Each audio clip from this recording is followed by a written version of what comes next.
This is Big Bass University, the leading authority in outdoor educational programming. Hi, I'm Captain Steve Horvath, and today we're going to talk about an introduction to coastal waterfowl hunting. I've been hunting waterfowl for over 35 years, and I've learned a lot of lessons, some the hard way. We spent this past waterfowl season actually filming. We set out decoys, we've done diagrams, we did all we can do to help teach a new hunter how to hunt coastal waterfowl. The first thing I have to say is waterfowl hunting in the coast is different. How's it different? Well, there's salt water. Now, we really don't see sharks. We do see some seals and some other stuff, and sometimes even have striped bass popping right outside the decoys. But the main thing is coastal waterfowl hunting is different, and you need to hunt a little differently than you would on your pond or creek. First thing is, it's different because some of the bays that we hunt are 2 miles across or even more. So we do need bigger boats, bigger decoys, and we really need to be prepared when we go out. We also hunt the ocean. We hunt the inlets and out, past the inlets in the open ocean, sometimes out to 2 or 3 miles offshore. So you really need to be prepared, but you really get to see stuff you'd never see in other places. We have tidal swings. Now, some people that hunt inland have some tide, but what happens is where we're at, a lot of times you have enough tide that where you think is plenty of water and, well, you wind up high and dry 4 or 5 hours later. So you really need to pay attention to these things. Now, what species do we encounter? Well, we encounter some of the stuff that most people encounter. We have puddle ducks. We have way more divers than you will see inland. We have sea ducks like the scoter. And the big thing is we have Atlantic brant. They're very commonly just found near salt water and almost never away from it. So the first thing we have to be able to do if we're going to hunt is to identify the different duck species we're going to see. Now, puddle ducks are fairly easy. Most people grow up around where they see puddle ducks, and this is a drake mallard. You'll notice that the drake mallard has a relatively long neck. It's got white under its wings, and its wings flap at a moderate rate. So if you see a duck like that, particularly if it's flying high off the water, you can be pretty assured that what you're looking at is a puddle duck. Now, a diver duck, like this bufflehead, has a much shorter body, shorter neck, a pretty big head for its size, and its wings are pretty far back on its body. One of the things you'll notice about diver ducks is they generally fly very low to the water, and they flap their wings very fast. Sea ducks, like this white-winged scoter, they fly at a moderate height, but what they do is they fly up and down the coast. They are very, very rarely found anywhere inland, generally in salt water only. Now, the last one is the Atlantic brant. Like I said before, this bird is rarely found in other places, and it's really considered a trophy to people that come from inland that want to hunt down the shore. Now, let's talk about some of the equipment for coastal waterfowl hunting, and the first thing we'll talk about is boats. The first boat we're going to look at is the sneak box, or Barnegat Bay sneak box as it's usually called. Now, these boats are small. They're generally around 12 feet. They don't put much more than about a 15 horsepower motor on it, and it's a 1 or a 2 person boat. The next is your commercially made duck boat. Now, these duck boats are made out of either fiberglass or aluminum. They come in sizes up to 27 feet now, if you can believe that, with motors up to well over 200 horsepower. They can hold a lot more gear, a lot more people, but generally they don't get into quite as shallow water as your other boats. Now, there's also the aluminum boats. Now, what we're looking at is a semi-V aluminum boat, which is very similar to mine. The nice thing about these boats is they can handle most water conditions, and the blind that you put on there is removable. So if you like to fish in the off-season, it's a great boat to have. Let's take a look at decoys. Decoys come in basically two sizes. You have your life-size decoys, which are, well, they're life-size. And your magnum decoys, which are much bigger, generally 25% to a full third bigger. Now, why do you use a magnum-sized decoy? Well, if you're hunting big water and the birds are coming from far away, you want them to see the decoys as quickly as possible. Now, let's look at this puddle duck decoy. You'll notice that this is a mallard decoy. It's a plastic decoy. The decoys are almost painted like a clown, is a terminology you'll hear a lot in waterfowl hunting. The colors are overemphasized for contrast so the birds can see them. These decoys are generally placed pretty close to shore. Next is a diver decoy. This diver is a bufflehead. You'll notice that, like most divers, this decoy has a lot of black and white on it. Again, these colors are overemphasized so ducks can see them. This is an old squaw decoy.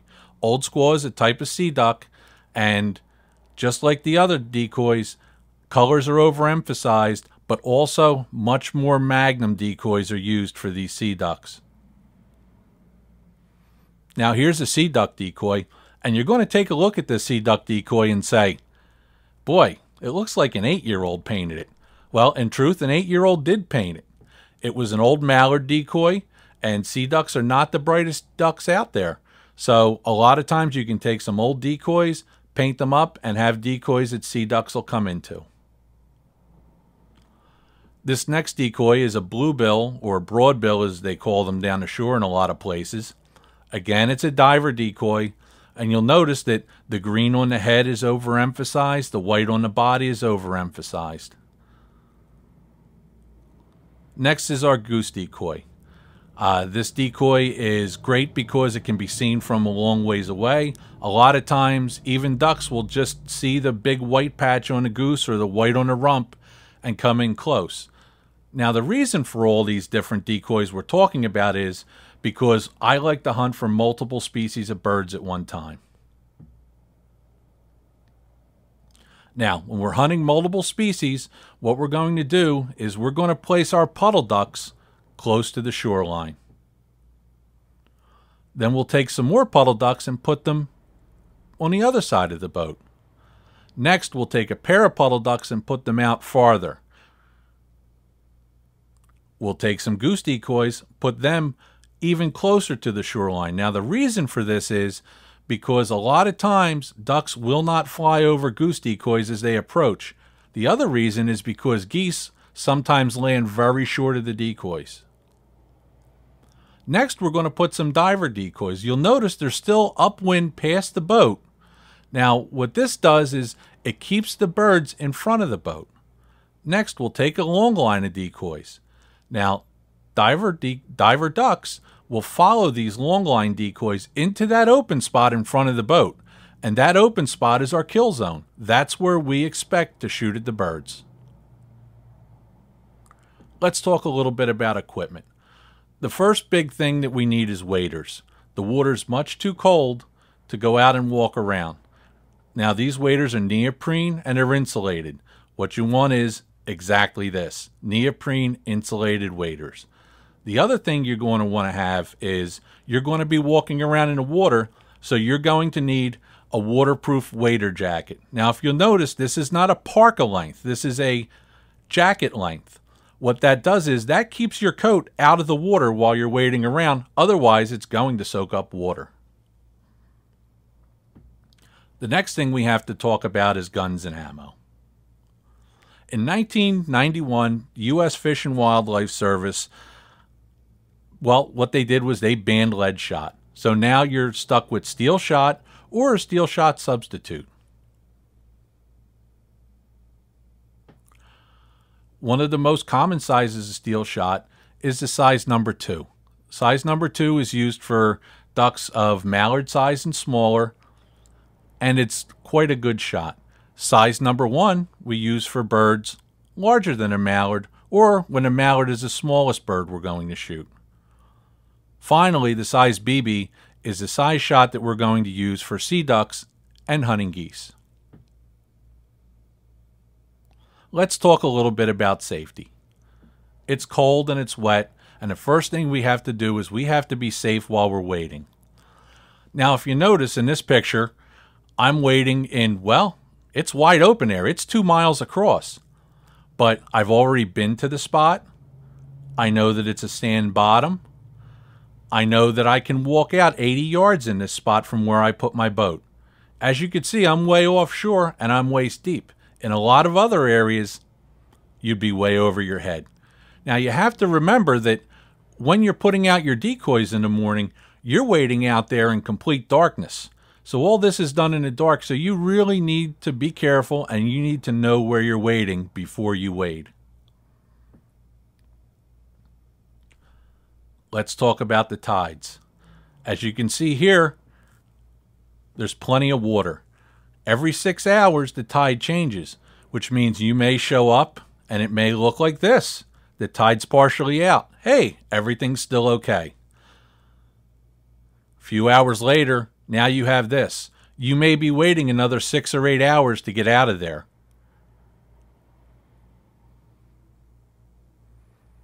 Let's talk a little bit about rough water. The water's big and it's wide. It's wide open also, which means it's really affected by wind. Waves can come up fast. You need to know ahead of time what the weather's supposed to be and then keep an eye on what the weather really is and get out of there if you need to. Let's talk a little bit about some safety equipment. 3 big things we have in the way of safety equipment. Number 1 is a handheld radio. Your handheld radio can do 2 things for you. Number 1, you can call the Coast Guard on channel 16. Number 2, you can also tune into the weather and get updates. The second thing is your cell phone. Now there's 3 numbers that you should have in your cell phone. Number 1 is your local Coast Guard station, the closest one to you. It gives you another lifeline. The second one would be CTO. If you break down, you can call them. They'll come and get you. The third is your buddy's phone number. Now, what you want to do is every time you shoot a duck and your buddy's not there, take a picture and call his phone number and send him the picture. The third thing we want to talk about is a flare kit. Certain sizes of boats, they really don't need a flare kit by law. But what I say is have a flare kit with you, have a full flare kit, have the gun, have the flares, have the safety mirror, anything that you might be able to use to get attention from a passing boat, because a lot of times there are not a lot of boats out on the water and you don't want to spend the night out there. Now, let's look at 5 tips for better duck hunting. Number 1, scout whenever possible. Scouting includes looking with binoculars, driving around with the boat, putting a lot of miles on your car, whatever it takes to find concentrations of waterfowl. Have multiple spots available to hunt. This goes without saying, but if you look at this bay, and that's Barnegat Bay right there, there are about 1 jillion spots to hunt, but unless you've already investigated them, you won't have a backup spot. What happens if you go and you have a prime point picked out and somebody else is there? If you don't have a choice A, B, C, or even D to hunt, you may be out of luck. So you have to have multiple spots.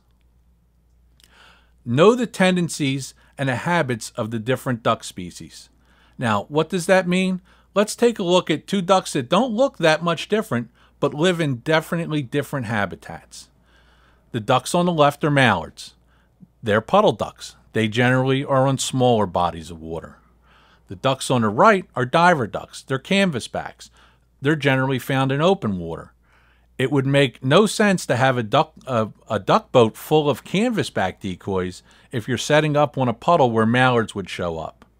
Now, when you're out hunting canvasbacks, if you're on the edge of the mallards range, on the edges of the open marsh, then maybe a few mallard decoys should be with you, but you would mainly have diver decoys with you. Keep your equipment organized. Now, keeping your equipment organized does a couple of things for you. You can see that my decoys are in a decoy bag. Number 1, they won't get worn and they won't get damaged, which is a great thing. The second thing is Your decoys are organized so you always know what's in each bag. The third and last thing is you don't want a boat full of decoys around your feet so you're stepping over them, tripping over them, tangling decoy lines. It really is important to have your equipment organized. Rigging decoys. Let's talk about rigging single decoys versus long lines. Single decoys are rigged, which would be puddle ducks and geese.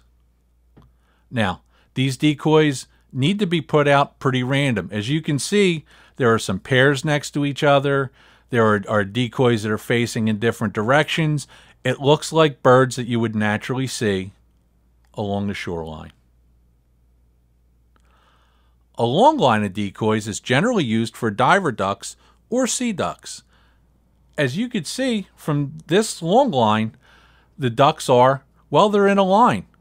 And what happens is you're going to put out several long lines and it'll appear as a mass of ducks. So what you have is birds that aren't so worried about a very natural looking spread, but in this case, we're directing the birds with the long lines. Don't put all your eggs in one basket. How many times have you gone out and hunted and seen a duck species you don't normally see, but they're not attracted to what you have? So what we recommend is having a mixed bag spread out to where you have puddle ducks and diver ducks and even geese in one spread. What happens is, in this case, we harvested diver ducks and puddle ducks. There's pintail, there's mallards, and there's buffleheads, all in one bag. Now, on this day, we took diver ducks, geese, and puddle ducks, all in one day because of a mixed bag spread. On this day, we took 3 different species of divers.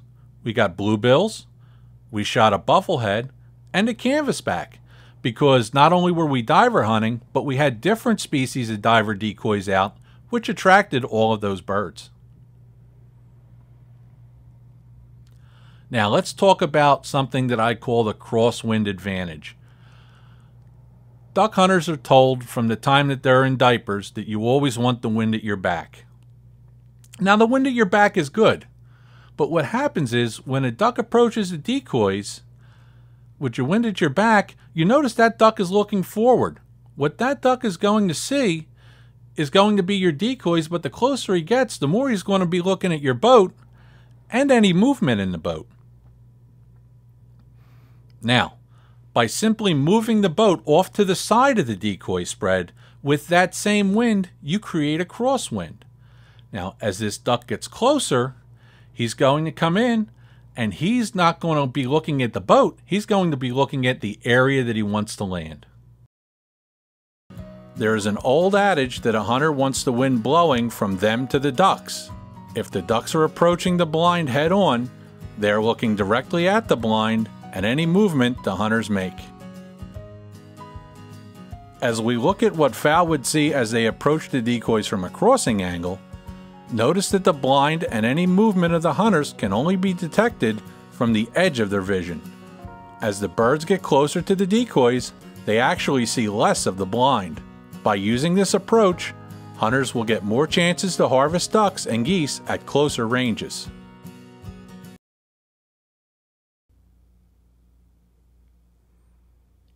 In closing, you need to learn the birds that are in your area, do your pre-season and in-season scouting, use the proper decoy spreads, and use the crosswind to your advantage. And one more thing, buy our DVD.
For more seminars like this one, go to bigbashuniversity.com.